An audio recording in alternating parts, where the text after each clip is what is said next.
أستغفر الله العظيم الذي لا إله إلا هو الحي القيوم. اللهم صل وسلم وبارك على سيدنا محمد وعلى آله وصحبه في كل لمحة ونفس عدد ما وسعه علم الله. اللهم صل وسلم وبارك على سيدنا محمد وعلى آله وصحبه في كل لمحة ونفس عدد ما وسعه علم الله. اللهم صل وسلم وبارك على سيدنا محمد وعلى آله وصحبه في كل لمحة ونفس عدد ما وسعه علم الله. بسم الله ما شاء الله، بسم الله ما شاء الله، بسم الله ما شاء الله. وما لم يشاء لم يكن، لا حول ولا قوة إلا بالله العلي العظيم. لا حول ولا قوة إلا بالله العلي العظيم. لا حول ولا قوة إلا بالله العلي العظيم. بسم الله الرحمن الرحيم. اللهم ارحمنا بالقرآن واجعله لنا إماما ونورا وهدى ورحمة. اللهم ذكرنا منهما نسينا، علمنا منهما جهلنا، وارزقنا تلاوته آناء الليل وأطراف النهار، واجعله لنا حجة يا رب العالمين. اللهم افتح لنا فتوح العارفين وارزقنا فهم النبيين، واجعلنا من عبادك الصالحين والمتقين يا رب العالمين. بسم الله الرحمن الرحيم. قال مصنف رحمه الله تعالى: نفعنا الله بعلومه وبكتابه في الدارين، اللهم آمين يا رب العالمين. وبعد، قال Nabi Muhammad sallallahu alaihi wasallam bersih dari kehendak dan kemahuannya sendiri,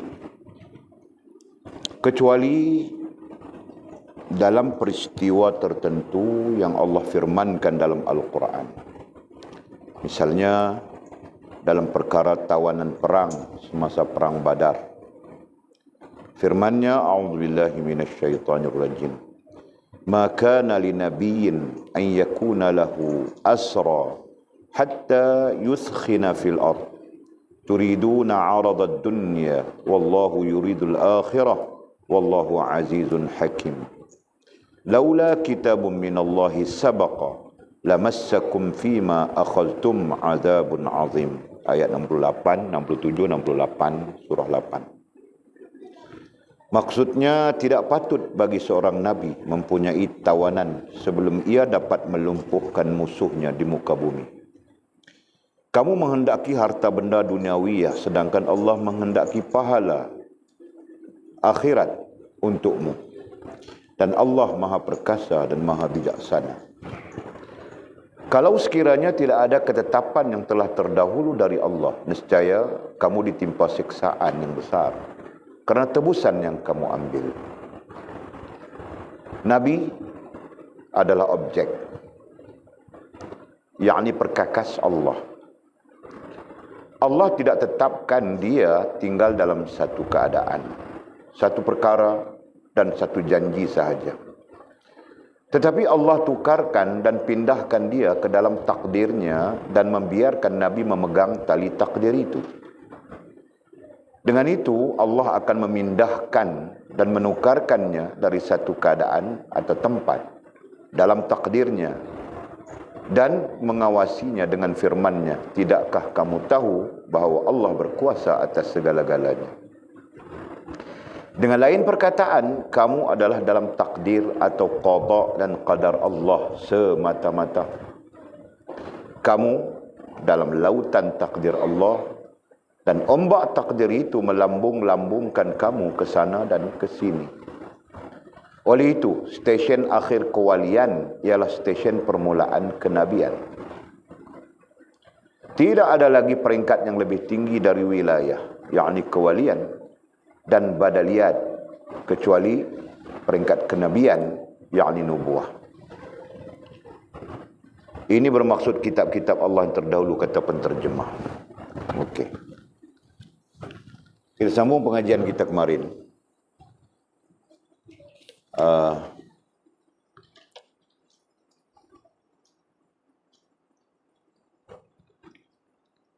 kita sedang mendapat pencerahan daripada Maulana Mursyid kita Abdul Qadir Jailani rahimahullah ta'ala berkaitan dengan alat, berkaitan dengan perkakas, berkaitan dengan menjadikan diri kita alat Allah subhanahu wa ta'ala.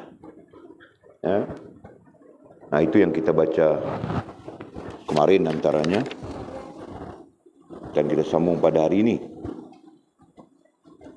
Selain daripada kita bercakap tentang tentang kedudukan orang-orang yang sempurna hubungan dengan Allah Subhanahu wa taala, bagaimana rasa dan perasaan mereka terhadap Allah Subhanahu wa taala.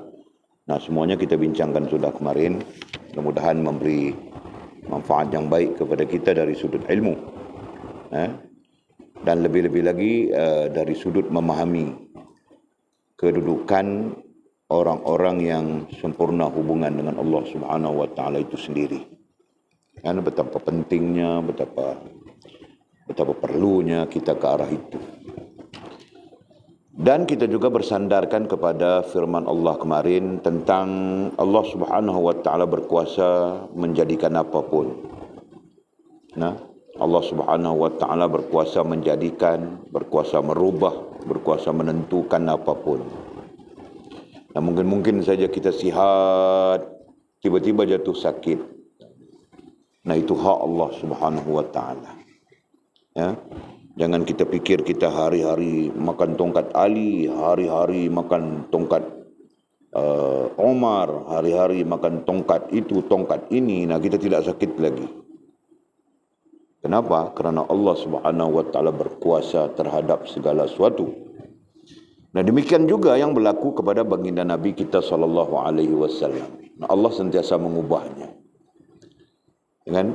Seperti mana Allah mengubah apa-apa yang Allah Subhanahu wa taala turunkan sebelumnya melalui konsep nasakh mansukh yang kita baca daripada ayat, daripada dalil.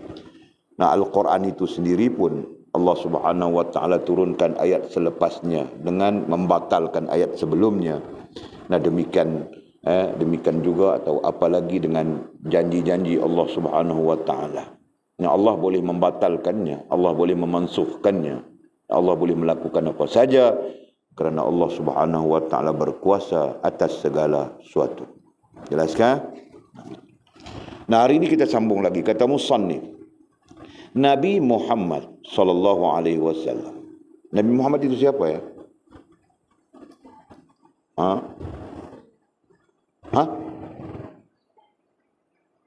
Tidak dengar. Kamu orang kalau menjawab saja semua perlahan. Simbang saja kuat-kuat. Jam 3 pagi masih simbang lagi.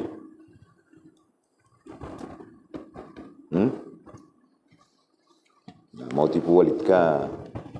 Aku tahu jam 3 pagi masih bercerita-cerita lagi. Nah, tidak mau dengar cakap. Baik. Nanti boleh hantar hantu bagi sana. Nah, siapa yang mau simbang jam sampai jam 3 pagi itu, mau hantar hantu masuk. Maukah sila? Maukah?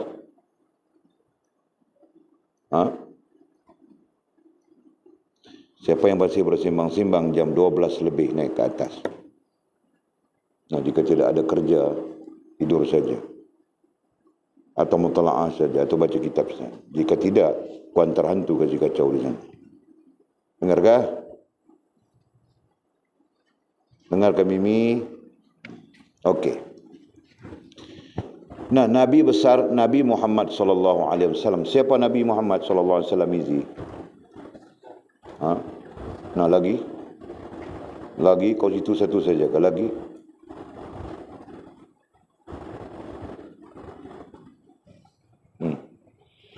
Kau ada sebanyak mana maklumat untuk kau cakapkan bahawa tentang siapa Nabi Muhammad sallallahu alaihi wasallam. Kau ada berapa banyak maklumat? Nah, sebagai tanda kau kenal bahawa Nabi itu kan.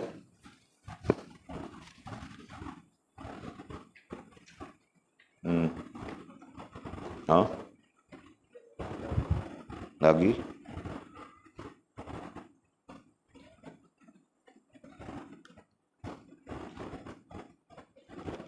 Bilang misi Nabi adalah wasilah. Okey. Nabi adalah agama. Okey. Lain.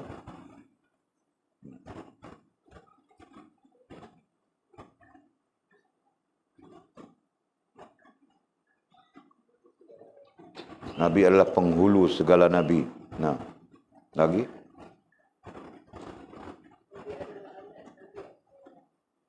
Nabi adalah alat bagi Allah. Nah, itu satu istilah yang sangat baru yang kita baru jumpa saja, kan? Nah, lagi.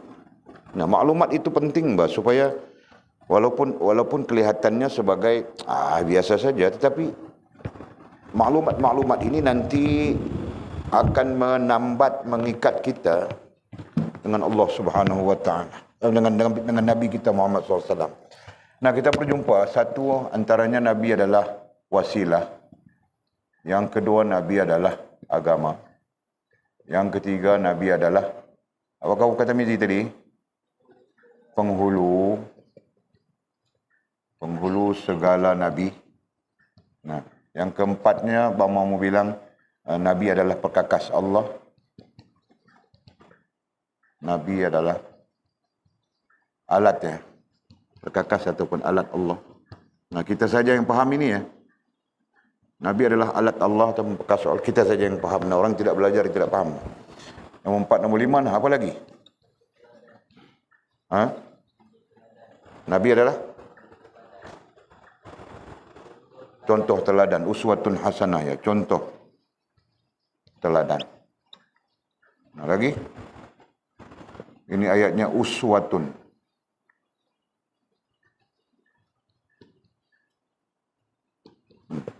Tujuh, lagi.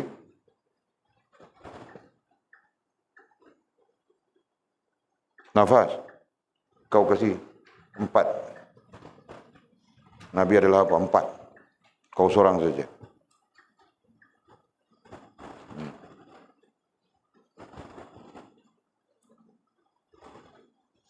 Nah, sekurang-kurangnya, ya, kita mempunyai maklumat tentang Nabi kita. Nah, jangan sampai Nabi kita pun kita tidak tahu.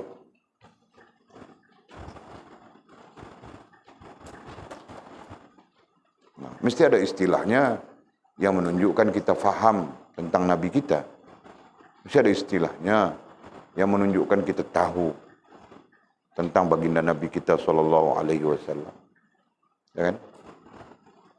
Istilahnya itulah yang menjadi pengetahuan kita. Jangan kita, siapa Nabi Muhammad? Dia adalah Rasulullah. Siapa Rasulullah? Dia adalah Nabi kita. Siapa Nabi kita? Adalah Rasulullah. Siapa Rasulullah? Adalah Nabi kita. Nah, pusing-pusing di situ saja. Sedangkan maklumat tentang Nabi itu sangat luas. Nah, di mana yang boleh disebut sangat luas ini? Nah, berdasarkan kepada dasar kita, ya, Allah, agama, diri. Berdasarkan kepada fakta ini. Nah, ini kita bahagikan kepada 3. Nah, kita belajar sudah ilmu tentang diri kita bahagikan pada anggarannya adalah 50%. Ilmu tentang agama 35%. Ilmu tentang Allah cuma 15 saja. Nah, 15%. Nah, kita andaikan begini. Nah, Nabi itu adalah agama, Nabi itu adalah wasilah. Berarti tentang Nabi itu ada 35%. Kan? Ilmiah, ya, ilmu, ya, berkaitan dengan Nabi itu. Nah, kalau sudah demikian berarti maklumat tentang Nabi itu sangat luas.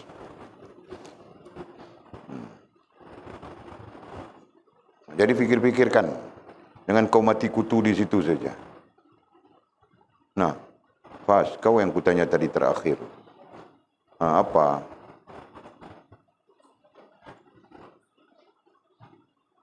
Nabi adalah suami kepada Siti Aisyah Ummul Mukminin. Kamu kasih tahu itu, kak? 4 itu selesai sudah. Nabi adalah suami kepada Ummul Mukminin Aisyah, Nabi adalah suami kepada Ummul Mukminin Khadijah, Nabi adalah suami Ummul Mukminin Ummu Salamah, Nabi adalah Ummul Mukminin. Nah, selesai sudah 4.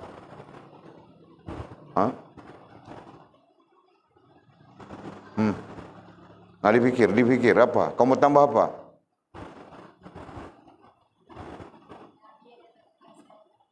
Wah, Nabi adalah kekasih Allah. That's very good. Nabi adalah kekasih Allah.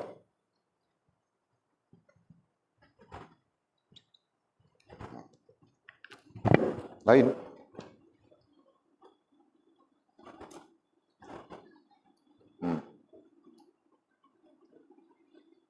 Nah, kau Lina. Kau sebut sudah tadi kan? Nah, kau Mimi.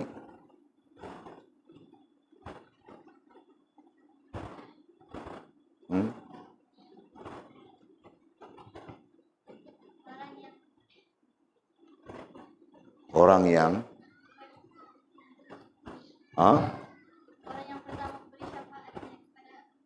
Nah, jangan bilang orang yang pertama memberi syafaat. Pemberi syafaat saja. Nah, pemberi syafaat, okay, good. Nah, sekurang-kurangnya kita ada maklumat-maklumat ini secara teratur. Nah, lagi. Nah, kita mau 10 sekurang-kurangnya. Nah, sekarang 2 lagi. Siapa? Rantau.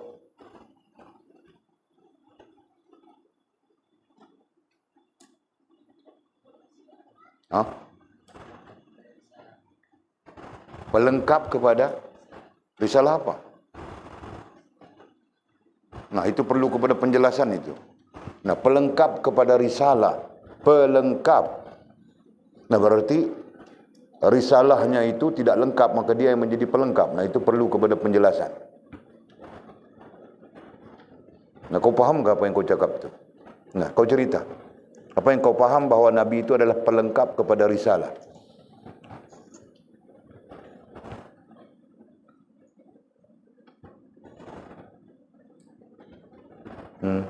Teruskan.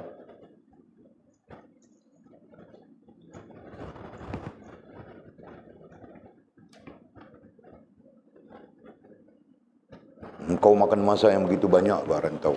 Kau merugikan kami yang lain saja. Nah, siapa yang mau cakap?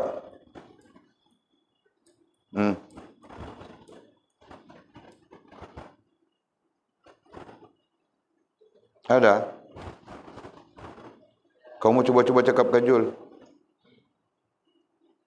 Nah, kau pun boleh cuba-cuba cakap, bang. Kalau kau tidak cuba bercakap, nanti kau bisu.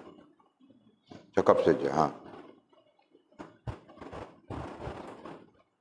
Nah, nabimu kan, kalau istrimu saja kau tahu 10.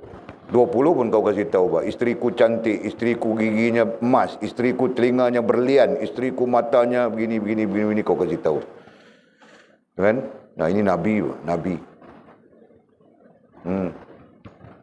Ada?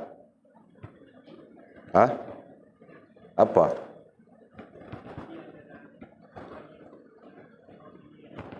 Wah, bagus Bajul. Nabi adalah orang yang paling sempurna kerohaniannya.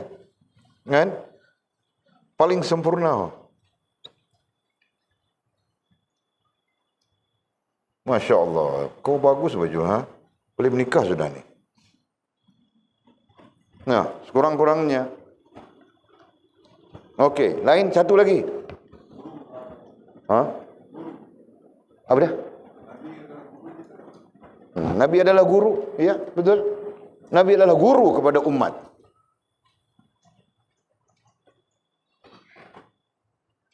Nah, sekurang-kurangnya kita ada 10, ya, ada 10 maklumat menjurus kepada siapa Nabi kita Muhammad sallallahu alaihi wasallam.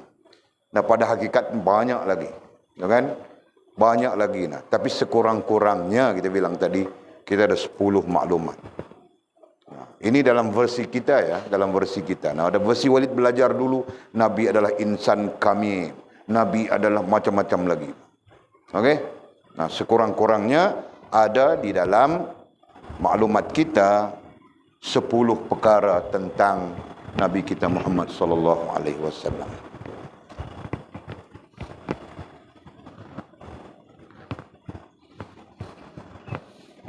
Okey. Jadi Nabi besar Muhammad sallallahu alaihi wasallam bersih bersih dari kehendak, keinginan dan kemahuannya sendiri.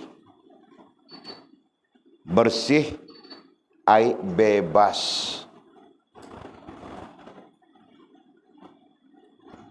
Bersih, bebas dari kehendak, keinginan. Nah, dicantumkan saja keinginan dan kemahuannya sendiri. Nah, berarti Nabi SAW tidak mempunyai keinginan sendiri. Nah, itu boleh kita sebut begitu, melainkan apa-apa yang bersifat fitrah sahaja. Nah, yang bersifat fitrah itu berarti makan, minum, itu kan, beristri, beranak dan sebagainya. Nah, itu adalah fitrah manusia. Nah, selain daripada itu, baginda Nabi kita SAW tidak mempunyai, ataupun kita katakan bebas daripada keinginan-keinginan yang tidak menghubungkannya dengan Allah Subhanahu wa ta'ala. Nah, boleh fahamkan setakat itu? Nabi kita Muhammad SAW adalah orang yang tidak mempunyai keinginan-keinginan pribadi. Kan? Kemahuan sendiri itu pribadi. Nah, kita belajar sudah tentang keinginan itu panjang lebar. Bandingan antara keinginan dengan keperluan. Dan kita telah berkesimpulan bahawa orang-orang yang jauh dia daripada Allah, nah, lazim keinginan itulah yang memenangi tempat, bukan keperluan. Nah, sampai-sampai yang besar mempengaruhi kita adalah keinginan-keinginan kita, bukan keperluan. Itu kan, Jul? Nah, keperluan kita mungkin makan sehari sekali saja memadai, sudah itu keperluan. Nah, keinginan kita yang menjadikan kita makan berkali-kali. Itu kan? Pagi makan, tengah hari makan, sebelum malam makan, nanti tengah malam lagi makan. Itu kan? Nah, macam-macam. Jadi semua ini sebenarnya bukan keperluan, melepasi keperluan. Nah, itu kita bilang keinginan. Dan kita berkesimpulan sudah bahawa keinginan ini merusakkan. Yang tidak merusakkan kita adalah keperluan. Berarti mengambil sekadar keperluan itu tidak merusakkan. Yang menjadi masalah kepada kita adalah mengikut keinginan. Nah, itu yang merusakkan kita. Jelas kan? Nah, kita bincang sudah itu. Dan kita kasih contoh sudah. Kan? Telefon Vivo memadai sudah. Nah, dia mau juga iPhone 12. Nah, 13 sudah kan? Nah, mau juga iPhone 13. Sampai berbohong-bohong dengan mama ayahnya di kampung sana, misalnya. Tidak ada kena-mengena yang hidup maupun yang telah mati. Nah, itu. Jangan? Itu yang terjadi. Nah, keinginan kita lazim membawa kita kepada kerusakan. Nah, justru baginda Nabi kita Muhammad SAW bersih dia, bebas dia daripada keinginan-keinginan yang bersifat pribadi begitu. Jelaskah? Nah, dalam soal makanan, nah, Nabi tidak pernah makan seorang diri. Sampai-sampai itu cerita sudah kemarin kan? Ada orang yang datang membawa makanan kepada Nabi dengan harapan hanya baginda Nabi SAW seorang saja yang makan. Nah, tiba-tiba baginda Nabi SAW menjemput sahabat-sahabat yang ayo kita sila makan. Sampai-sampai orang yang membawa makanan kepada Nabi itu terasa kecil hati begitu kan. Nah, Nabi bilang kepada dia, Nabi tahu dengan izin Allah, jika kau mau rahmat yang sedikit, sedangkan aku mau kau mendapat rahmat yang banyak daripada Allah Subhanahu wa ta'ala. Nah, bermaksud Nabi kongsikan rezeki yang sampai kepada dia. Nah, itu contoh betapa dia tidak mempunyai keinginan-keinginan. Bahkan sisi lain, perbincangan lain, bahwa keinginan Nabi dalam skala besarnya adalah mengislahkan umat. Nah, itu saja. Ya kan? Nah, kalau dia mau umat itu kaya, dia telah menukarkan Bukit Uhud itu jadi emas sudah. Kalau dia mau umat itu happy-happy, nah ada cara lain. Tapi Nabi punya keinginan lebih besar dari itu. Apa? Dia mau mengislahkan umat kepada Allah Subhanahu wa taala. Nah, itu kan? Jadi Nabi tidak mempunyai keinginan yang bersifat pribadi lagi. Tidak lagi. Dalam arti kata yang lain, Nabi tidak mempunyai keinginan untuk memuaskan diri sendiri. Tidak ada. Berarti Nabi Muhammad kita SAW sangat memahami bahawa kepuasan itu tidak pernah habis. Dengan kepuasan itu tidak pernah habis. Nah, begitu. Nah, jadi lantaran bersihnya ruhaniah baginda Nabi kita SAW, nah sampai-sampai tidak ada keinginan yang bersifat pribadi, melainkan keinginan itu semuanya menjurus kepada Allah Subhanahu wa taala. Kan? Sehingga Allah Subhanahu wa taala menegur Nabi kita SAW dalam satu peristiwa. Allah menegur Nabi kita. Nah, tengok. Kata musannif, kecuali dalam peristiwa yang tertentu yang Allah firmankan dalam Al-Quran. Nah, Allah menegur Nabi tentang itu, Allah firmankan dalam Al-Quran. Jadi dia datangkan kepada kita firmannya. Misalnya dalam perkara tawanan perang semasa perang Badar, tawanan perang Badar. Nah, ada di antaranya yang Nabi SAW ambil sebagai tawanan perang, ya, ambil sebagai tawanan pedang. Ada riwayat mengatakan Nabi ambil sebagai orang panggil apa ya? Kalau dulu khadam kan, bukan khadam, apa panggil? Hamba. Nah, kan? Nabi ambil sebagai hamba. Itu. Jadi ayatnya berbunyi, auzubillahi minasyaitonirrajim, ma kana linabiyyin an yakuna lahu asra hatta yuthkhina fil ard turiduna 'aradad dunya wallahu yuridul akhirah wallahu azizun hakim laula kitabun minallahi sabaqa lamassakum fima akhadhtum 'adzabun 'adzim. 68 69 ayatnya surah 8.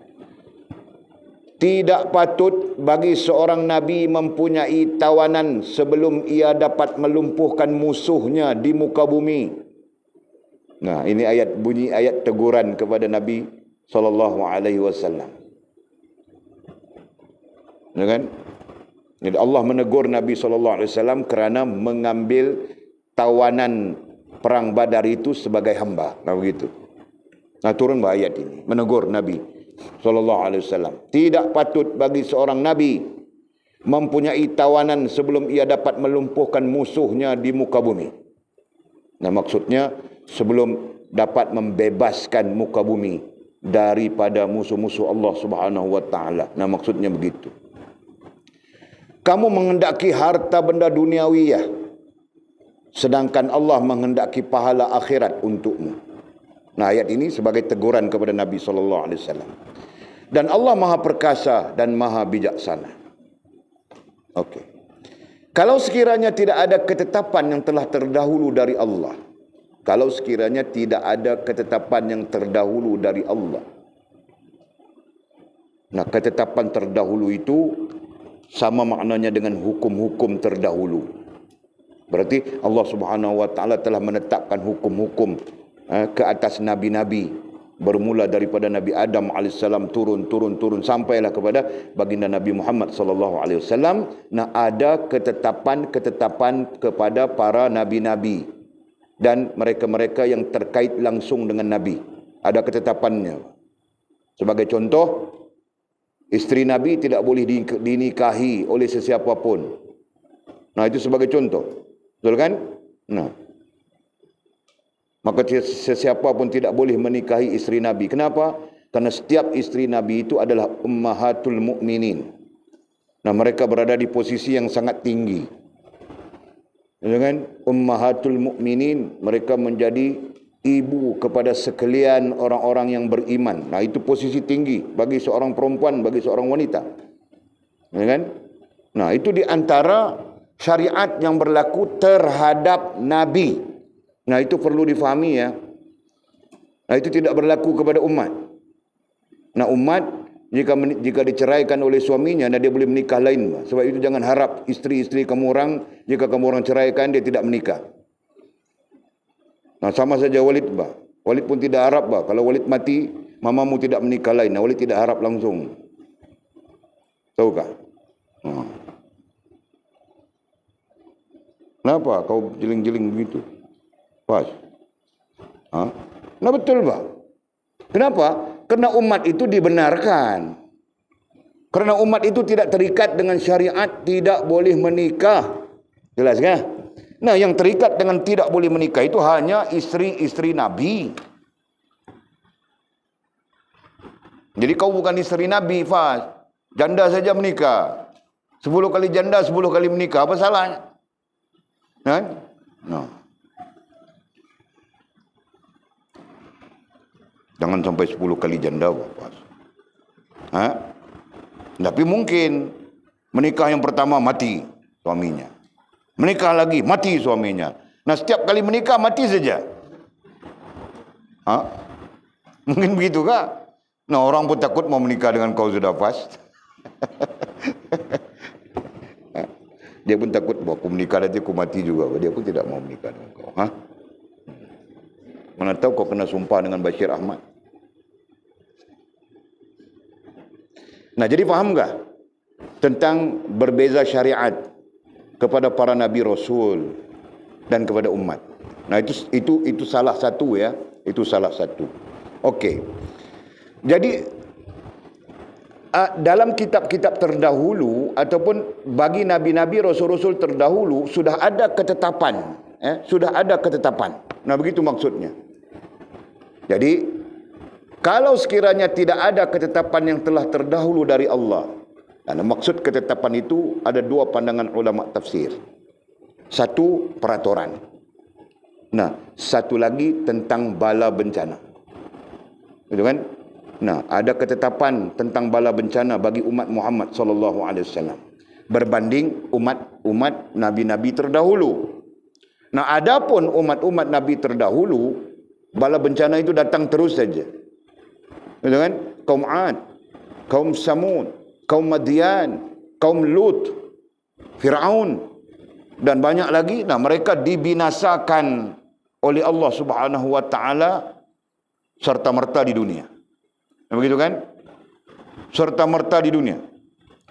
Sedangkan sudah ada ketetapan bagi umat baginda Nabi Muhammad sallallahu alaihi wasallam, kebinasaan itu ditangguhkan atas doa, permohonan, permintaan baginda Nabi sallallahu alaihi wasallam kepada Allah Subhanahu wa taala menangguhkan bala bencana itu yang kita istilahkan ya, seperti mana umat-umat sebelumnya kepada akhirat.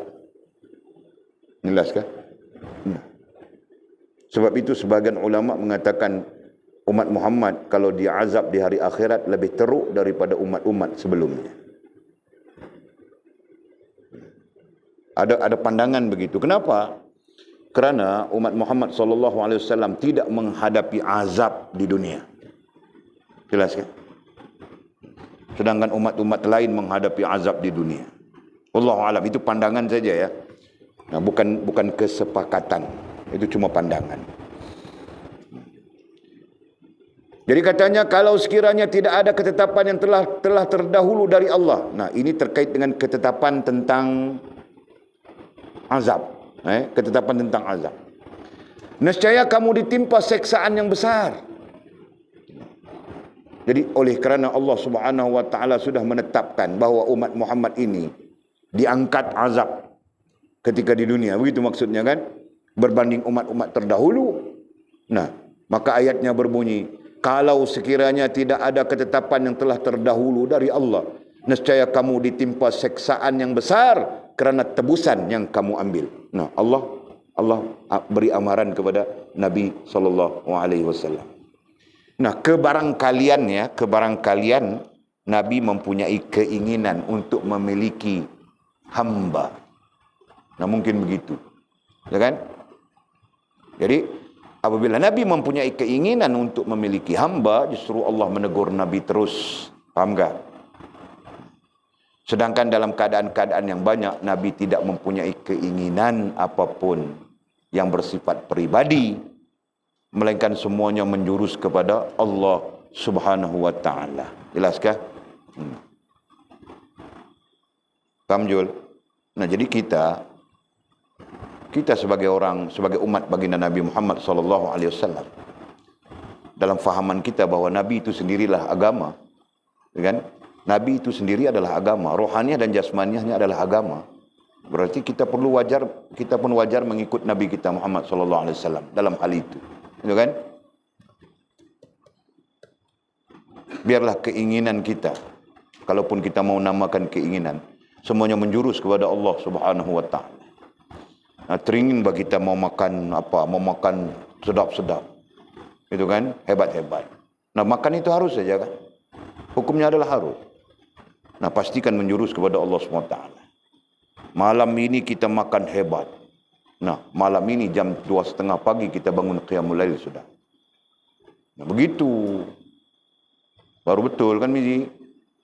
Nah, malam ini kita makan hebat. Kambing bakar, itik goreng, ayam lambung, kan? Telur hampuk, semua kita makan. Bagus-bagus semua. Nah, tidur sampai tidak bangun. Misalnya kan? Nah, jadi itu satu kesilapan, itu satu kesalahan. Kenapa? Makan menjurus kepada keinginan kita, bukan makan menjurus kepada Allah Subhanahu wa ta'ala. Nah, itu sebagai contoh saja. Nah, kau jangan sampai tidak makan, Jul. Nah, aku malam ini tidak mau makan. Kenapa? Nanti aku tidak bangun tahajud misalnya. Nah, kalau kau mau begitu pun bagus, tapi sebulan coba apa? Sebulan. Aku takut kau nanti diam-diam start motor pergi cari burger. Sini kau bilang tidak makan. Nah, di sana kau beli burger. Nah, contoh. Okey. Allah ya Allah. Nah, kita ambil Nabi kita SAW. Sangat jelas, sangat terang dan jelas bahawa Nabi kita sesungguhnya, ya, sebagai manusia, kita bercakap sebagai manusia. Kita bercakap Nabi sisi manusia biasa saja, gitu kan? Dia ada dua sisi. Kita belajar sudah kan? Nah, Nabi, kita melihat Nabi ada dua sisi. Sisi manusia biasa dan sisi manusia luar biasa, gitu kan? Nah, manusia biasa seperti kita. Manusia luar biasanya ketika dia menerima mukjizat daripada Allah Subhanahu wa ta'ala, gitu kan? Itu sisi luar biasanya. Kita pandang sisi biasa saja.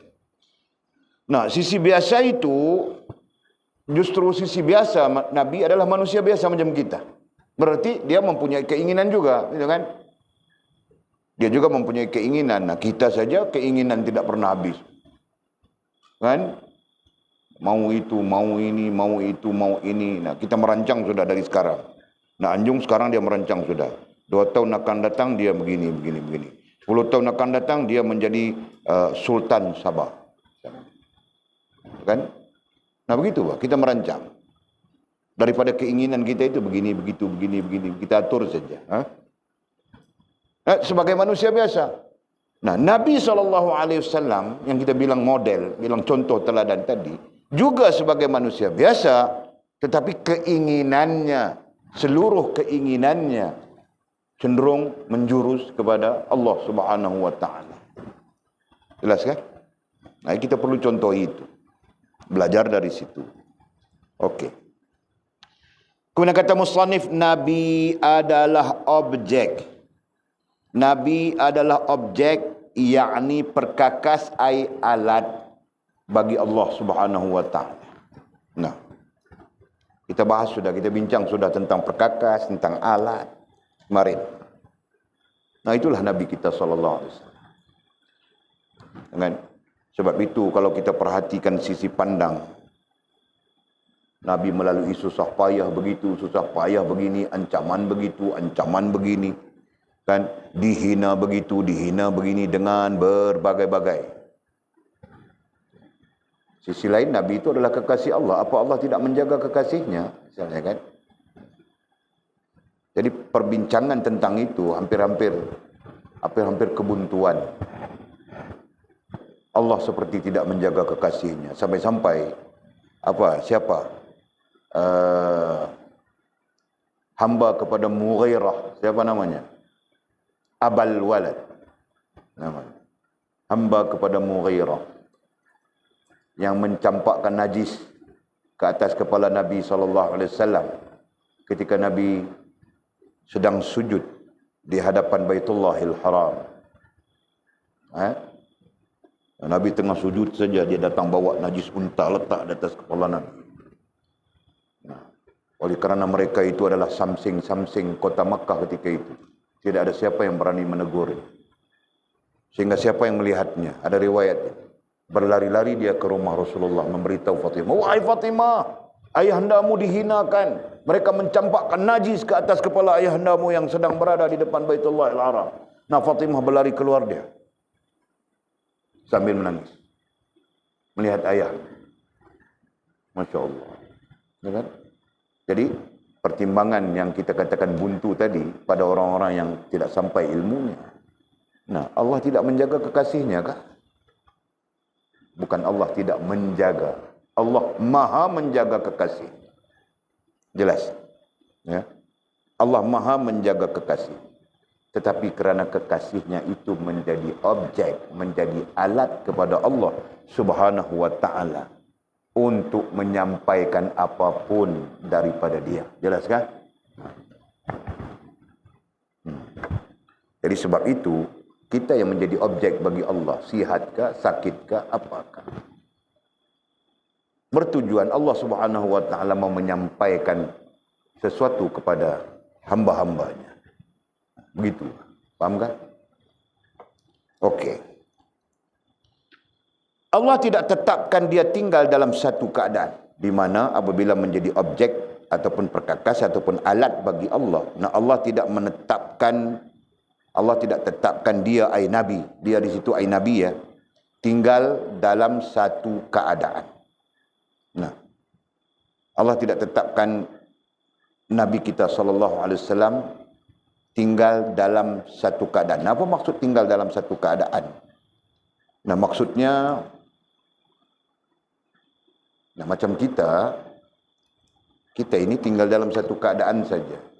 Kau tidak mungkin berfikir Mizi untuk menjadi raja. Betul kan? Nah. Jadi keadaan kau tidak lebih belajar, lepas belajar, menikah, lepas menikah, mungkin bekerja, cari rezeki, begitu-begini, itu saja kan? Nah, itu keadaan biasa saja. Fahamkah? Nah, kita pun tidak pikir lain-lain, Pak. Kita pikir siapa? Kita pikir kalau ada istri, pikir istri kita. Kalau ada anak, pikir anak kita saja kan? Nah, itu keadaan kita. Sedang baginda Nabi kita SAW ini tidak ditetapkan dia tinggal dalam satu keadaan. Nah, pahami itu. Kenapa? Karena dia adalah rahmatan lil alamin. Karena dia adalah alat kepada seluruh makhluk Allah Subhanahu wa ta'ala yang lain yang mendapat rahmat daripada kedatangannya. Jelaskah? Dia adalah alat kepada pohon-pohon kayu, kan? Tumbuh-tumbuhan. Hamba Allah yang bernama tumbuh-tumbuhan. Nah, begitu. Dia, baginda Nabi kita adalah alat kepada Allah Subhanahu wa ta'ala untuk haiwan. Baginda Nabi kita menjadi alat kepada Allah Subhanahu wa ta'ala untuk golongan jin dan manusia. Baginda Nabi kita SAW menjadi alat Allah Subhanahu wa ta'ala untuk golongan yang kita pun tidak tahu. Faham tak? Nah, itu. Kerana alam itu maha luas. Wa ma arsalnaka, tidaklah kami utuskanmu wahai Muhammad illa, melainkan rahmatan lil alamin, memberi rahmat kepada sekalian alam. Nah, sekalian alam itu merujuk kepada terlalu banyak alam. Nah, kita pun tidak tahu. Walid pun tidak tahu. Walid tanya dengan guru Walid pun bilang dia pun tidak tahu. Melainkan apa yang diberitahu oleh Allah SWT di dalam Al-Quran saja. Betul kan?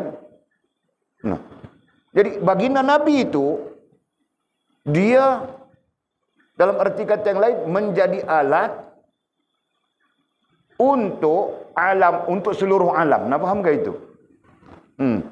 Jadi bukan kita manusia saja. Nah, kalau kita, skop kita saja. Sedangkan Nabi ada banyak skopnya. Boleh faham tak?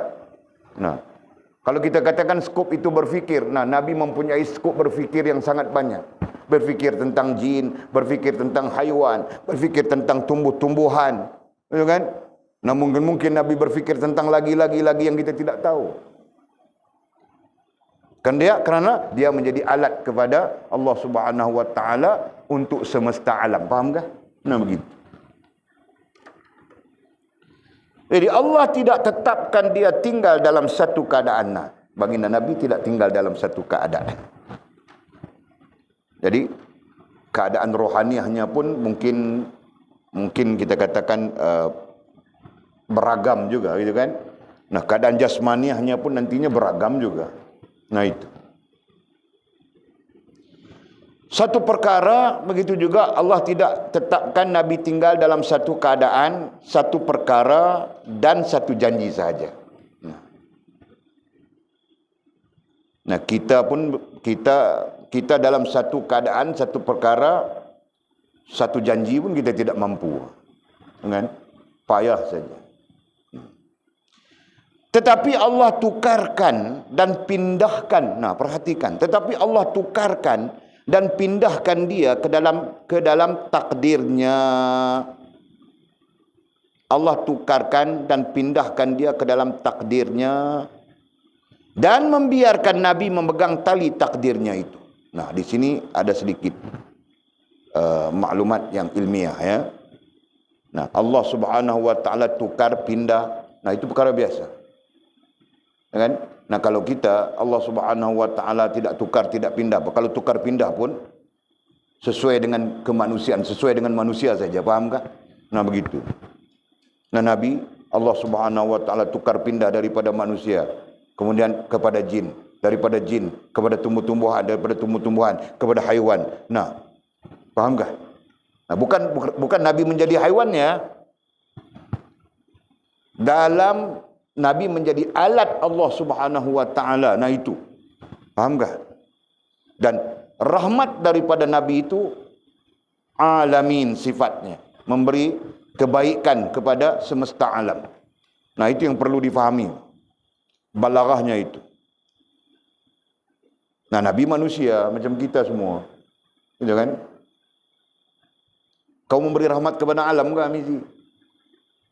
Sampah saja kau tidak mampu jaga. Penuh di keliling pondok. Nah, contoh. Tapi Nabi kita SAW memberi rahmat kepada alam. Nah, itu. Jelas.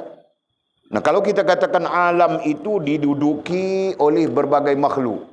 Nah, bukan kita saja yang duduk di alam itu. Banyak lagi makhluk-makhluk yang lain. Nah, Nabi SAW memberi rahmat, memberi kebaikan kepada semua makhluk-makhluk yang kita kenal, yang kita tidak kenal. Nah, itu. Faham tak? Sedangkan kita mungkin kalau kebaikan kepada sesama kita saja, tidak memberi kebaikan kepada makhluk yang lain. Betul kan? Boleh fahamkah? Okey. Jadi sebab itu beza Nabi dengan kita, ya, beza Nabi dengan kita. Allah tukarkan dan pindahkan dia ke dalam takdirnya. Ya, ini terkait dengan Walid Penahajar kamu orang dasar. Qada, qadar, takdir itu. Dan membiarkan Nabi memegang tali takdir itu. Dan membiarkan Nabi memegang. Nabi memegang ai mengontrol. Boleh tak? Mengontrol. Apa Melayu apa lagi? Kontrol itu orang putih, ya? Mengawal, nah itu. Dan membiarkan Nabi memegang ai mengawal tali takdirnya itu. Nah, dalam arti kata yang mudah, Nabi diberikan Allah Subhanahu Wa Taala kemampuan untuk mengawal takdir. Nah, itu versi mudah faham. Ya.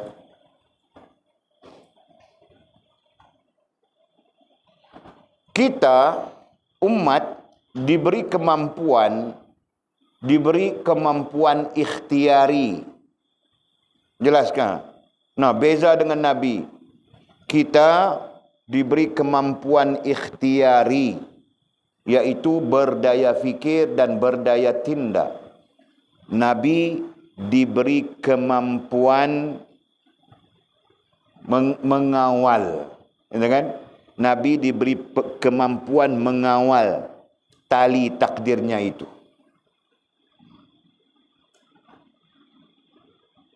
Okey. Beza ya. Ini kita bercakap secara kerohanian. Nah, apa bezanya di sana? Bezanya di sana kita boleh fikir, boleh buat, tapi tidak boleh mendatangkan bekas, tidak boleh memberi bekas. Yang memberikan bekas itu Allah Subhanahu wa taala. Gitu kan? Nah, Nabi diberi Nabi diberi keupayaan mengawal tali takdirnya, nah dengan maksud Nabi ikhtiar seperti biasa, berfikir dan bertindak seperti biasa, tetapi dia diberi kemampuan, keupayaan untuk menyempurnakan takdir itu. Faham tak? Nah, itu perbezaan. Dan ini tidak pelik ya. Buka balik muka surat 49.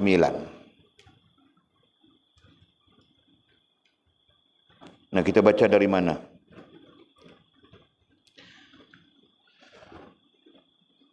Paragraf itu, paragraf di muka surat 149, paragraf tengah-tengah itu kau lihat di apabila. Perkataan di tepinya diharamkannya, nah apabila. Tengok di sana. Jumpa kah? Okey. Jumpa kah kamu orang?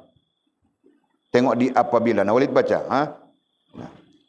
Apabila kamu telah bersesuaian ai ngam dengan Allah dan perintahnya ai syariatnya, maka seluruh alam akan menghambakan diri mereka kepada kamu.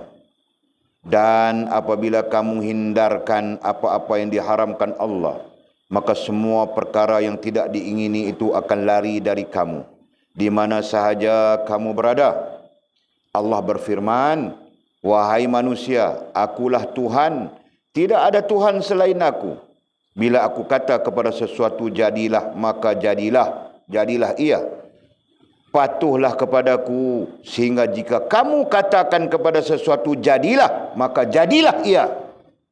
Nah, nampak tak? Nampak tak itu? Nah, itu ada kepada baginda Nabi kita Muhammad sallallahu alaihi wasallam. Jelas? Nah, itu maksud mengawal takdirnya.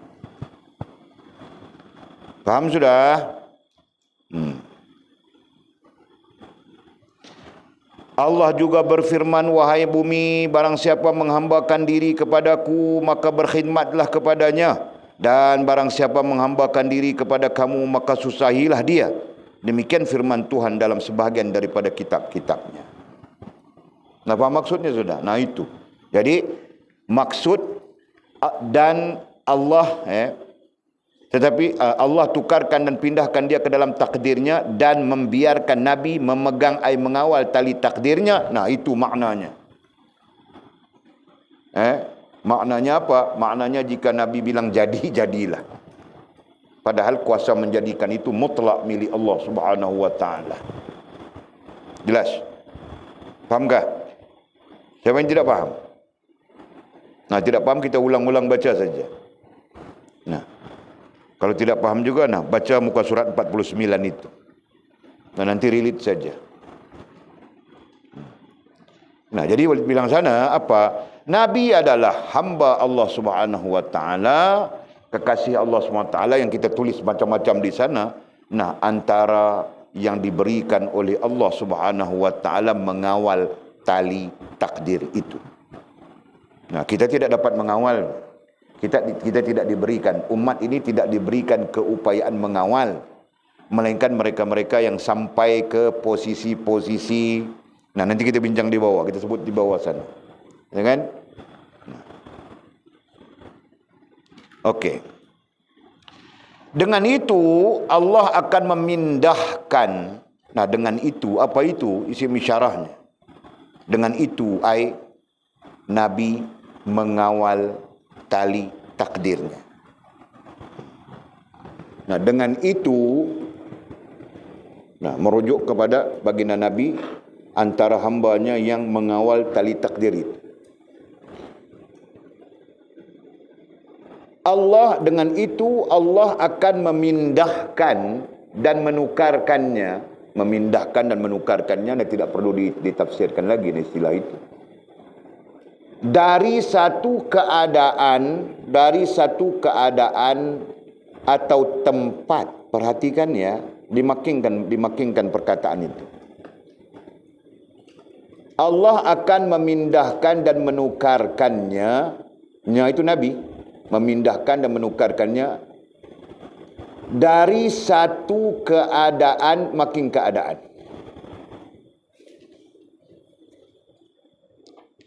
Atau tempat, makin tempat.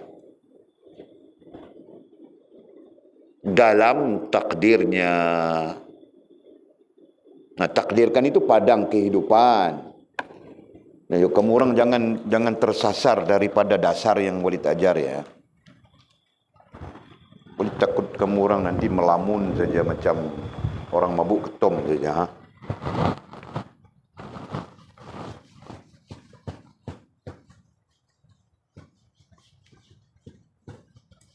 Mau tulis apa tadi?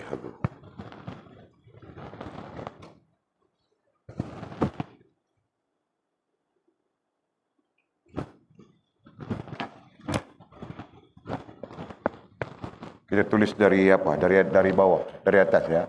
Qadha. Yang kedua, qadar. Selalu saja kita bercakap isu ini ya. Kemudian takdir. Takdir ini adalah padang hidup kita. Kan? Mau sebut macam mana? Diri kita di sini kan? Diri kita. Ya kan? Diri kita. Diri kita terikat dengan qadha, ketetapan Allah Subhanahu wa taala yang tidak berkait dengan ikhtiar hamba. Kemudian diri kita terikat dengan qadar, ketetapan Allah Subhanahu wa taala yang berkait dengan ikhtiar. Susunannya macam ini. Datang sudah ilham yang baik. Kita susun begini saja. Diri kita di sini. Qadha-nya di sini.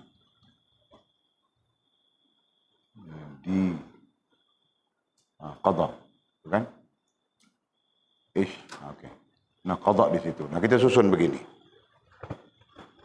Mungkin kita melihat kepada qadha dan qadha itu menurun kepada kita, begitu. Diri kita di sini. Diri kita paling hampir dengan qadar saja. Ketetapan Allah yang berkait dengan ikhtiar kita. Ya kan? Dan barulah masuk kepada padang takdir kita. Bolehkah begitu? Boleh nampakkah? Boleh fahamkah? Okey. Sama saja. Baginda Nabi kita di sini. Sekarang kita bercakap tentang baginda Nabi ya. Bukan kita, bukan diri ya. Bukan diri kita.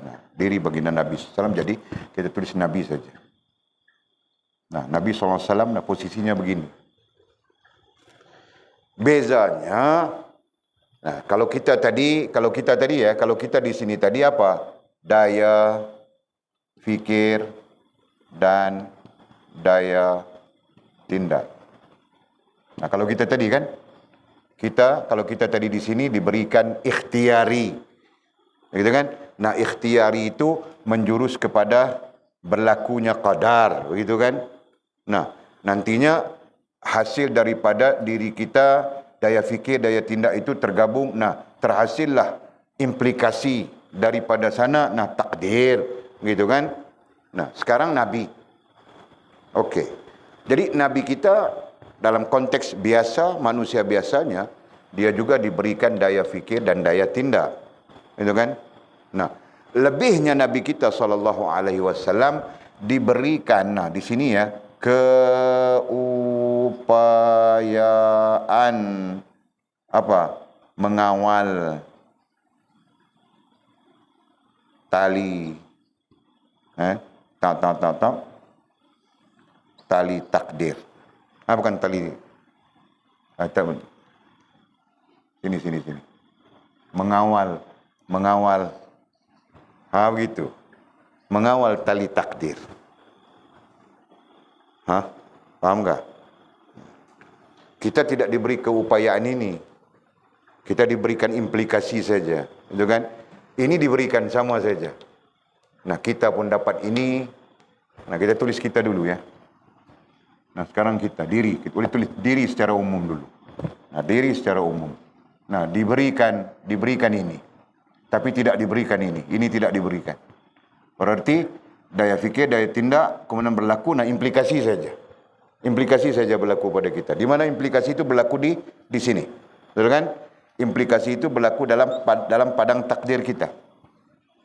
Nah, susahkah, senangkah, kau menderitakah, kau payahkah, macam manakah, dia berlaku di dalam padang takdir kita.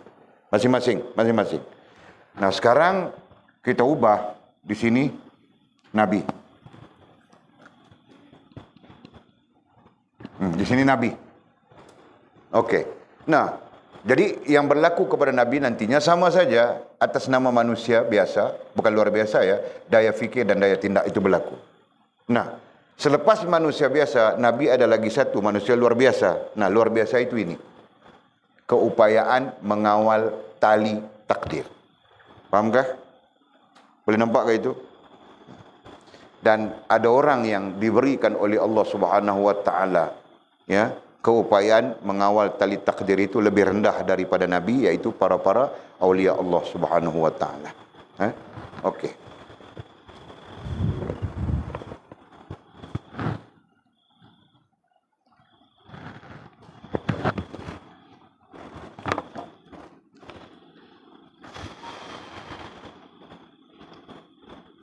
Dengan itu Allah akan memindahkan dan menukarkannya dari satu keadaan, satu keadaan atau tempat dalam takdirnya. Dalam takdirnya kita bilang sudah tadi, Allah menukarkan dia. Kan? Nah, jadi dalam takdir itu, kita dalam takdir ini, kita berhadapan dengan, dalam takdir ini ya, kita berhadapan dengan hal-hal sekitar kita. Itu kan? Pekerjaan. Nah, 5 perkara saja ya. Kerohanian, nah kalau kita terlibat, mungkin kita tidak terlibat, gitu kan. Ekonomi, itu pekerjaan, mencari duit dan sebagainya. Sosialisasi, hubungan manusia dengan manusia. Nah, kita terlibat begitu. Peraturan, undang-undang, gitu kan. Politik manusia, nah kita terlibat tidak lebih daripada 5 itu saja. Nah, tapi Nabi SAW terlibat, nah luas. Itu kalau manusia saja. Nah, kalau haiwan bagaimana undang-undang peraturannya, Nabi terlibat. Gitu kan? Kalau tumbuh-tumbuhan bagaimana undang-undang peraturannya, Nabi terlibat. Nah, jadi Nabi SAW dalam takdirnya itu berpindah saja. Allah akan memindahkannya daripada takdir sesama manusia, takdir dengan gunung ganang, takdir dengan haiwan, takdir dengan tumbuh-tumbuhan, takdir dengan jin dan berbagai-bagai lagi. Faham tak? Nah, kerana itu. Jelas?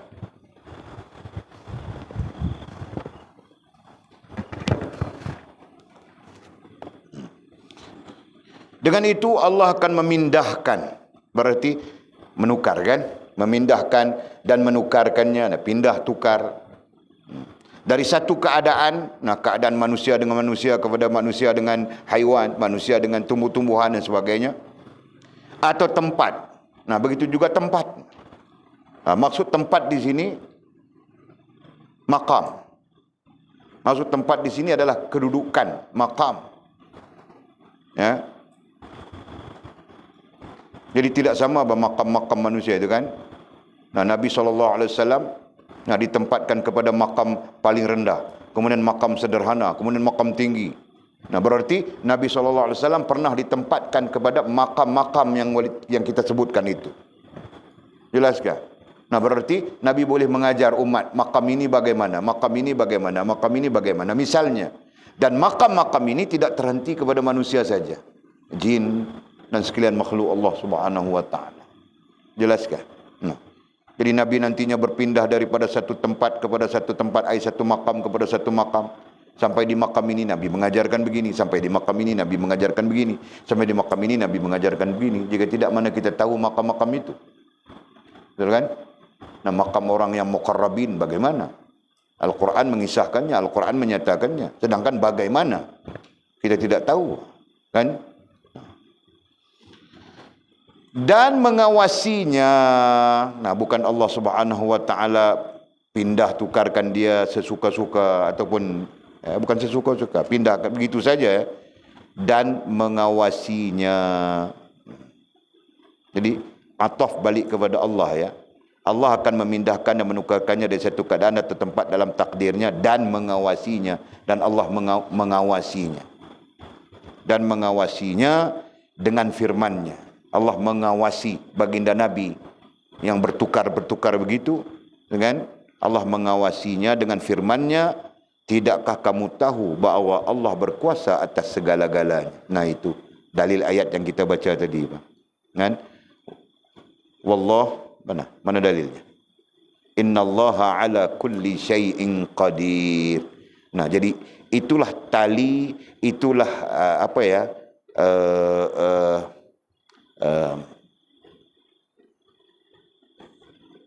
hal ya, mau bilang hal kah? Itulah ayat yang mengawal baginda Nabi kita Muhammad sallallahu alaihi wasallam. Nah, berarti Nabi kita sallallahu alaihi wasallam tidak akan terhanyut walaupun dia berdepan dengan berbagai-bagai keadaan makhluk Allah Subhanahu wa taala. Dia berdepan dengan berbagai-bagai tempat yang didiami oleh makhluk Allah Subhanahu wa taala. Ya kan? Nah, itu sisi jasmaniahnya. Nah, sisi rohaniahnya, dia berdepan dengan berbagai-bagai hal rohaniah dan jasmaniah. Dia berdepan dengan berbagai maqamat yang berbeza-beza. Sama ada manusia, jin, haiwan, tumbuh-tumbuhan dan sebagainya. Nah, semua itu tidak menyebabkan baginda Nabi kita sallallahu alaihi wasallam tersasar. Kenapa? Karena Allah mengawasinya dengan firman, tidakkah kamu tahu bahawa Allah berkuasa atas segala-galanya. Dan Nabi kita sallallahu alaihi wasallam terikat dengan firman Allah itu. Ya kan? Nah, yang tidak terikat itu kita saja, umat ini. Buat apa saja yang kita mau buat, suka-suka saja. Nah, akhirnya kita tenggelam dalam kesesatan. Ya kan? Nah, jelas sudah. Okey. Dengan lain perkataan, kata musannif. Dengan lain perkataan, kamu adalah dalam takdir atau qada dan qadar Allah semata-mata. Nah, dengan lain perkataan, nah itu tadi kita bilang Nabi, nah sekarang kita. Dengan lain perkataan, kamu, nah kita di situ, adalah dalam takdir atau qada dan qadar Allah semata-mata. Nah, tiga itu yang kita tulis di sana. Kan? Dalam struktur yang sangat mudah difahami. Nah, qada di atas kita, kita tidak tahu, Allah saja yang Maha tahu. Nah, kita berada di bawah qada. Dan kemudian kita dianugerahkan oleh Allah Subhanahu wa taala dengan qadar yang menuntut dua hal. Istilahnya menuntut ikhtiari. Nah, ikhtiari itu dua hal. Satu, daya fikirmu, yang kedua daya tindakmu. Begitu kan? Nah, kalau kau berfikir dan bertindak, nah mungkin kau akan mendapat implikasi yang baik. Tetapi jika kau tidak fikir dan kau bertindak, nah kau akan mendapat implikasi yang buruk. Nah, itu maksudnya. Gitu kan? Nah, jadi dengan lain perkataan, kamu, ay kita, adalah dalam. Susunan yang betul adalah qada dulu. Dengan kamu adalah dalam qada, qadar dan takdir Allah Subhanahu wa taala semata-mata. Jadi adalah dalam ay terikat, tertakluk. Nah, begitu yang paling betul. Kamu adalah dalam ay tertakluk dengan takdir, tertakluk dengan qada, qadar dan takdir Allah Subhanahu wa taala semata-mata. Disusun semula ayat itu. Ya, betul kan? Maha benar Allah Subhanahu wa taala. Memang kita tertakluk betul dengan qada, qadar dan takdir sampai hari kiamat. Itu betul. Dan kita tidak mempunyai keupayaan apapun melainkan yang diizinkan oleh Allah kepada kita, fikir dan bertindak saja. Nah, bertindak pun jika tidak diizinkan oleh Allah Subhanahu wa taala, berfikir pun jika tidak diizinkan oleh Allah Subhanahu wa taala tidak mungkin berlaku kepada kita kan. Nah, tadi petang ada orang sampai berjalan pun tidak boleh datang. Padahal muda lagi. Kan? Tiba-tiba tidak boleh berjalan. Nah. Macam mana mau pikir itu? Kau mau pikir macam mana? Jadi kalau kau mau pikir macam mana? Nah, dia berjalan macam biasa. Tiba-tiba saja dia hilang keupayaan, jatuh dan tidak boleh berjalan. Nah, kau mau fikir macam mana itu? Nah, kita berbincang tentang alat tadi kan. Nampak tak? Kita menjadi alat kepada makhluk yang lain menjadi alat kepada kita dalam menjalankan urusan Allah Subhanahu Wa Taala. Jelaskan itu. Itu contohnya.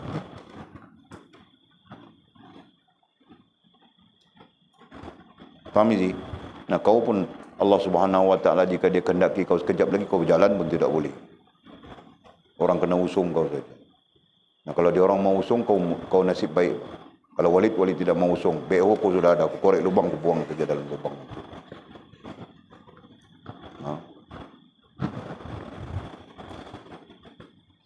Okey. Jadi ada yang tidak fahamkah konsep ini? Yang kita berulang-ulang sudah menceritakannya, mengajarkannya. Nah, dasar ini. Ha? Ada siapa yang tidak faham?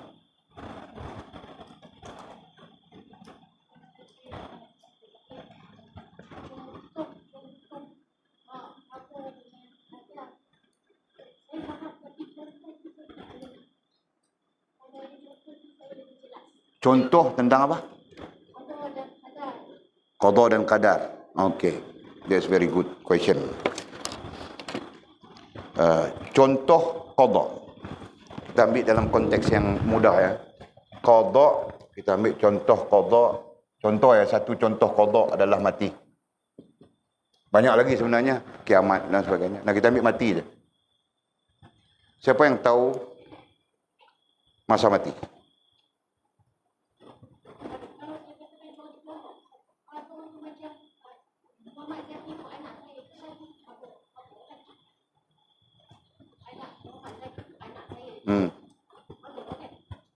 Iyalah itu bila sebut Muhammad Zaki itu adalah anak saya, dia dah komplit dah qada qadar takdir dah komplit dah. Macam mana? Tak terkait dengan ikhtiar. Macam mana itu dah komplit dah. Bila sebut Mak Zaki, Muhammad Zaki. Nah, we talking about your name, okay? Okay, Muhammad Zaki. Okay, jadi bila sebut tentang Muhammad Zaki itu adalah anak. Jadi Muhammad Zaki ini dah implikasi, dah kesan daripada satu kesan daripada qada campur qadar sama juga hasilnya adalah takdir. Jadi pemahamannya. Nah, jadi Muhammad Zaki ini berada di takdir. Bagi Kak, Muhammad Zaki ini berada di takdir. Kan? Takdir ini dia tidak bermunculan begini. Dia datang daripada qadar. Nah, di sinilah ikhtiar, daya fikir, daya tindak, daya apa yang duduk di situ. Dan qadar ini tak sunyi daripada qada. Cuma qada ini sesuatu yang Allah saja yang Maha tahu. Itu maksudnya. Kalau kita nak tanya, nak bertanya, kenapa lahirnya Mak Zaki? Kenapa tak lahirnya Shahrukh Khan? Contoh kan? Kenapa tak lahirnya begini misalnya kita katakan begitu. Nah, kita tidak tahu, Allah saja yang Maha tahu. Kita hanya melalui proses qadar. Qadar yang kita sebutkan Allah izin kepada kita, ketetapan Allah SWT punya. Tapi Allah izin kepada kita namanya ikhtiar. Ikhtiar itu dalam translation, dalam tafsiran kita adalah daya fikir dan daya tindak. Jadi di sini kita ada daya fikir dan daya tindak. Fikir pertama, fikir nak kena menikah. Kan? Siapa calon kita, suami kita dan sebagainya. Misalnya dalam kes ni. Akhirnya bertemulah dengan Abang Haji Napiah. Abang Haji Napiah menjadi suami. Itu ketetapan Allah Subhanahu Wa Taala yang kita tak tahu pun. Siapa tahu, saya pun kalau saya boleh menetapkan sendiri, saya boleh menguasai qada dalam arti kata yang lain. Saya pun nak macam permaisuri ke, contohnya lagu tu lah, kan? Jadi Allah Subhanahu Wa Taala menetapkan bertemulah kita dengan pasangan kita, kan? Jadi nak bertemu kita dengan pasangan kita itu melibatkan dua hal besar ni, daya fikir dan daya tindak, betul tak?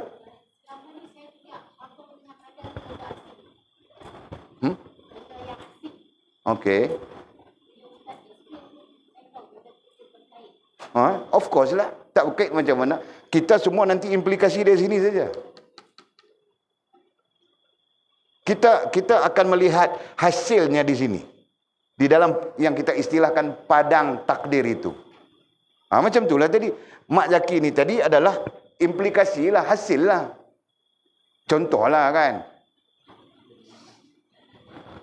Tak ada apa. Okey. Boleh faham tak tu kita sebut? Jadi saya bawa kepada satu cerita mati. Siapa pernah tahu mati? Ya kan?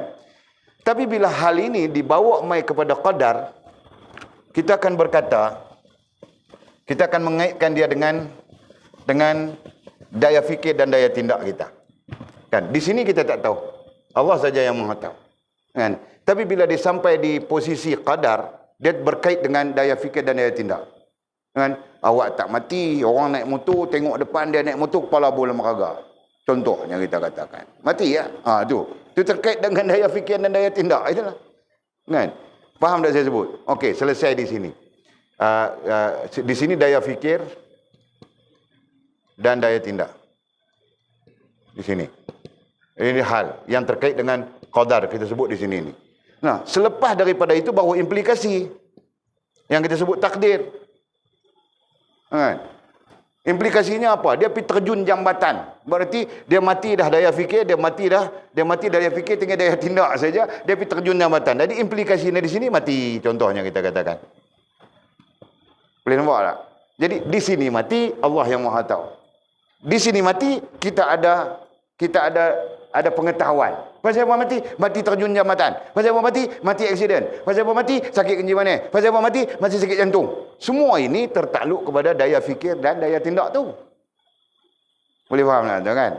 Jadi compare lah dengan dua isu yang kita sebutkan tadi. Sebab tu saya isu-isu macam ni saya bermula dengan dasar. Kan? Bila kita ada dasar, kita mudah memahami konsep tu sendiri. Bila kita tak menempuh dasar dia, kita tak nampak, kita payah nampak. Tu. Jadi qada maknanya ketetapan Allah Subhanahu Wa Taala yang tidak berkait dengan ikhtiar hamba. Itu dasar dia. Qadar adalah ketetapan Allah Subhanahu Wa Taala yang berkait dengan ikhtiar hamba. Bertitik tolak daripada dasar tu. Baru kita nanti faham yang namanya takdir itu apa. Jelas tak? Okey, alhamdulillah.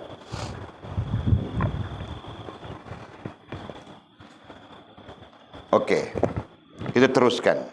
Habis sudah kan? Belum ya? Dengan lain perkataan, kamu adalah dalam takdir atau qada dan qadar Allah semata. Itu yang kita sebutkan tadi. Strukturnya seperti kita sebut. Kita terkait itu langsung. Semuanya terkait dengan ketetapan Allah Subhanahu Wa Taala. Jelas ya? Itu yang Walid ajar kamu orang konsep izin dengan ikhtiar. Ya. Walid padamkan ini ya. Konsep izin dengan ikhtiar.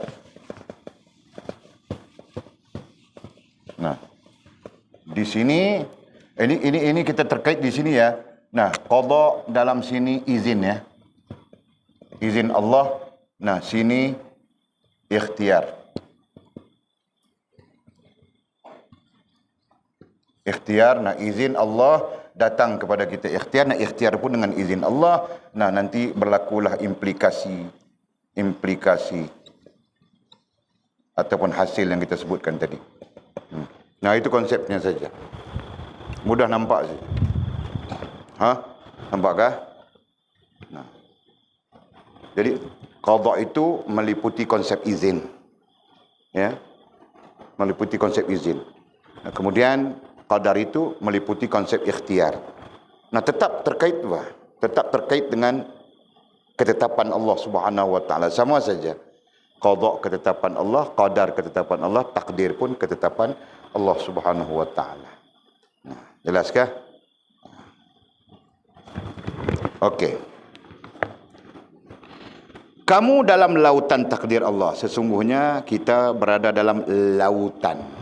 Apa maksud lautan? Lautan maksudnya luas.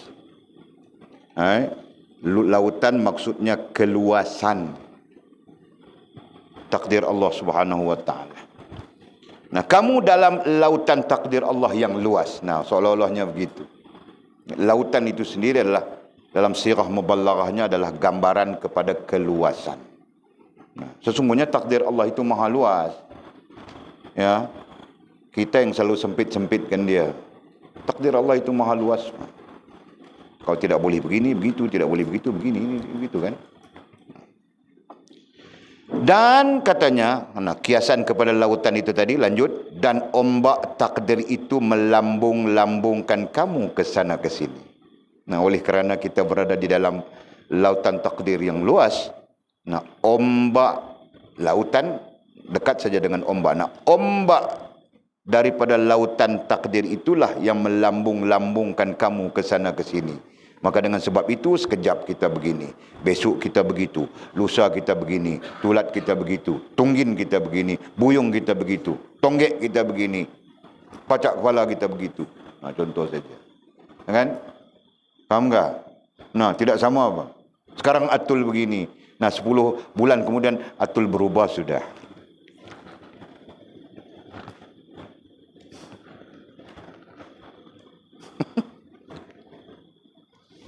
Nah, sekarang Fas begini, bilang sayang-sayang saja.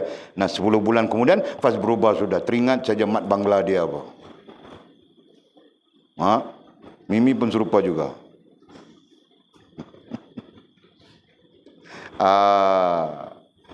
Betul kan Mimi? Nah, Mimi setia pada yang satu. Kan Mimi kan. Okey. Jadi berubah saja kan? Nah, seperti kita berada di dalam selautan takdir yang luas dan kita bermain saja dengan ombak-ombak lautan yang luas itu. Nah, sekejap kita begitu, sekejap kita begini, kan? Nah, Walid pun kemarin macam lain, hari ini botak sudah kepalaku. Nah, tengok kamu orang. Itu berubah kan? Nah, berubah apa? Tidak berubah kan? Nah, daripada tidak handsome kepada handsome. Kau ketawa saja, Faz. Kau ingat tidak laku ke aku? Okey. Nah, semua orang sama saja. Bukan semua orang, semua makhluk Allah Subhanahu wa taala sama saja. Ya, kita seperti di lambung ombak. Nah, lambung itu bahasa kiasan. Betul kan? Nah, kita ditukarkan dari satu keadaan kepada satu keadaan. Sihat, tiba-tiba sakit. Kan? Nah, itu satu keadaan. Syok, tiba-tiba sedih. Nah, itu satu keadaan. Betul kan? Nah, begitu saja. Dan semua itu adalah yang dikiaskan kepada apa? Ombak dalam lautan takdir. Kata para ulama, ombak itu akan reda, tenang, damai apabila engkau menghubungkan dirimu dengan Allah Subhanahu wa taala. Dan ombak itu menjadi ganas, tinggi, memecahkan bahtera dan sebagainya apabila engkau menjauhkan dirimu daripada Allah Subhanahu wa taala. Nah, itu ilmu besar yang ku cakap itu tadi. Serapah itu, jampi itu, pakai saja. Jampi kan mesti kan? Okey. Oleh itu, nah, habis sudah kita. Oleh itu, stesen ay maqam saja di sana kan? Stesen ay maqam. Maqam akhir kewalian ialah stesen permulaan kenabian. Nah, berarti maqam akhir kewalian. Nah, apa maqam akhir kewalian?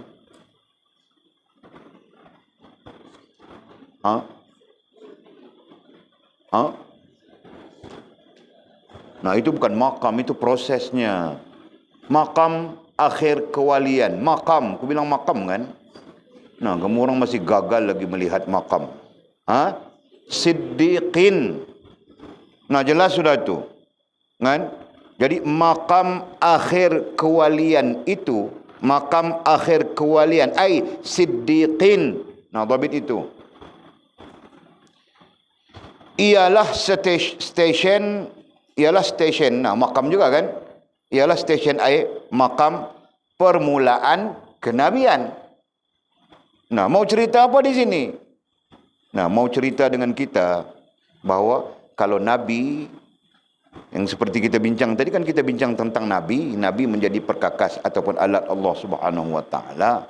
Nah, orang-orang yang sampai kepada stesen sama ada awalnya maupun sampai terakhirnya gitu kan. Awalnya adalah wali gitu kan. Dan kemudian naik makam itu sampai kepada salihin, syuhada, siddiqin gitu kan. Nah, itu kenaikannya. Nah, jadi orang-orang yang sampai kepada stesen akhir kewalian. Nah, tidak mampu menjadi nabi kan, tidak akan naik kepada nabi. Karena Nabi kita Muhammad SAW adalah nabi terakhir. Nah, itu dari segi apa? Dari segi maqamat, gitu kan?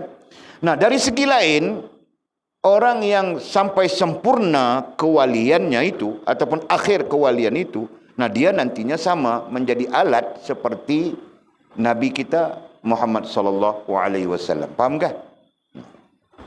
Jadi para wali Allah itu menjadi alat bagi Allah Subhanahu wa taala untuk menyampaikan risalahnya. Jelaskan? Nah. Jadi di situ saja dia punya penjelasan. Penjelasannya itu saja. Okey. Tidak ada lagi peringkat yang lebih tinggi dari wilayah. Tidak ada peringkat yang lebih tinggi yakni bagi umat, ya. Tidak ada peringkat yang lebih tinggi bagi umat dari wilayah yakni kewalian. Nah, berhenti di situ sudah. Sampai di siddiqin, nah terakhir sudah. Tidak boleh menjadi nabi. Nanti kau jangan dakwah lina, kau menjadi nabi sudah. Mana aku tahu bah. Aku ni sekarang atas dari wali lagi sudah. Mana nabi sudah aku. Itu sesat namanya, tahukah? Nah, jika ada dakwaan-dakwaan di mana pun yang kita dengar bahawa mereka telah pun menjadi nabi, nah itu tetap sesat bah. Bohong, sesat. Tidak mungkin sama sekali. Itu kan? Sebab muktamadnya Nabi SAW bilang, Ana nabiul akhiru wala nabiya ba'di. Apalagi Al-Quran. Aku adalah nabi terakhir, tidak ada nabi kemudian daripadaku. Nah, ini muktamad sudah. Tidak ada daripada umatnya baginda Nabi Muhammad SAW. Nah, setinggi manapun capaian makam kerohaniannya menjadi nabi, tidak ada. Sama sekali tidak ada. Nah, jangan macam di Indonesia banyak yang jadi nabi sudah sekarang. Terbaru ada lagi nabi, bang. Kan? Okey. Tidak ada lagi peringkat yang lebih tinggi dari wilayah yakni kewalian dan badaliyat, dan badaliyat.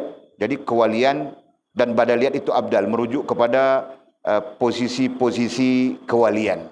Nah, walaupun ya wali tajar sudah kamu orang ya, secara umumnya kewalian itu ada 4, betul? Nah, satu wali yang umum saja. Dengan orang yang sempurna hubungan dengan Allah SWT. Nah, itu terjemahan. Kemudian abdal. Nah, itu satu posisi di atas umum. Nah, sekarang khusus sudah. Abdal khusus. Lagi di atas abdal itu autad. Nah, khususul khusus atau khawasul khawas sudah. Nah, kan? Nah, begitu. Dan di atas, di akhir sekali bilang qutub. Itu kan? Nah. Nampakkah?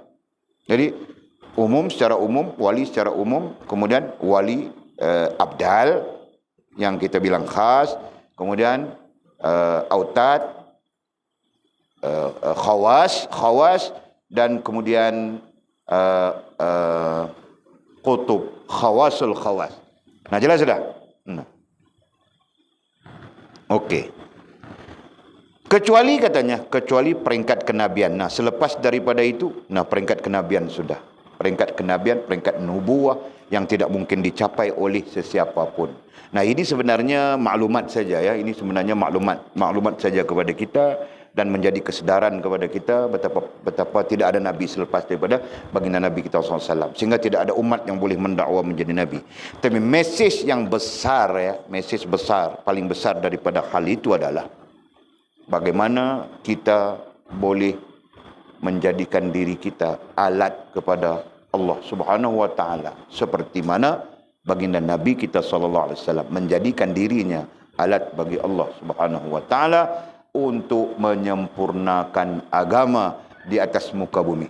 li'a'la kalimatillah hiyal ulya, untuk meletakkan kalimah Allah, hak Allah di tempat yang tinggi. Nah, mudah-mudahan ini menjadi pelajaran kepada kita, dan sekaligus kita perlu set mindset, perlu letakkan di dalam fikiran kita.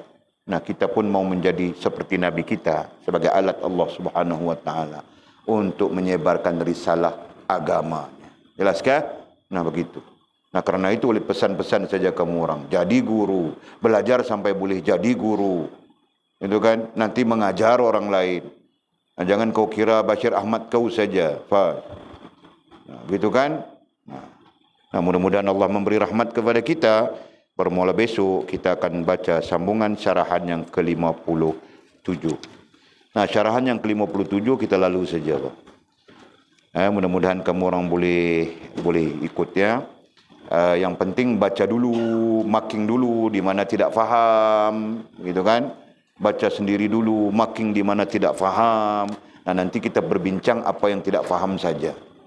Kan? Kerana pada dasarnya syarahan ke-57 sampai habis adalah penjelasan kepada syarahan-syarahan yang kita sudah belajar dalam konteks-konteks perbandingan ataupun kajian. Nah, kita berhenti di situ. Wallahu a'lamu bishawabihi au kama qal.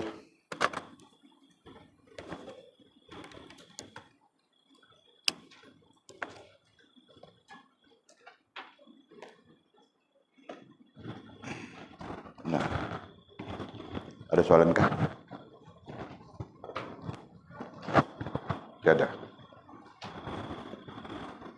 Tiada. Bismillahirrahmanirrahim. Alhamdulillahi rabbil alamin, wassalatu wassalamu ala asyrafil anbiya'i wal mursalin, sayyidina wa maulana Muhammad wa ala alihi wa sahbihi ajma'in. Allahumma aftah lana futuhal arifin warzuqna fahman nabiyyin waj'alna min ibadikas salihin. Allahumma ihdina as-siratikal mustaqim, صراط الذين أنعم الله من النبيين والصديقين والشهداء والصالحين. اللهم ربنا افتح بيننا وبين قومنا بالحق وأنت خير الفاتحين. اللهم أعنا على ذكرك وشكرك وحسن عبادتك. اللهم فقهنا في الدين وعلمنا التأويل. اللهم فقهنا في الدين وعلمنا التأويل. اللهم فقهنا في الدين وعلمنا التأويل. وصلى الله على سيدنا محمد وعلى آله وصحبه وبارك وسلم والحمد لله رب العالمين. تقبل الله ومنا ومنكم. أستغفر الله.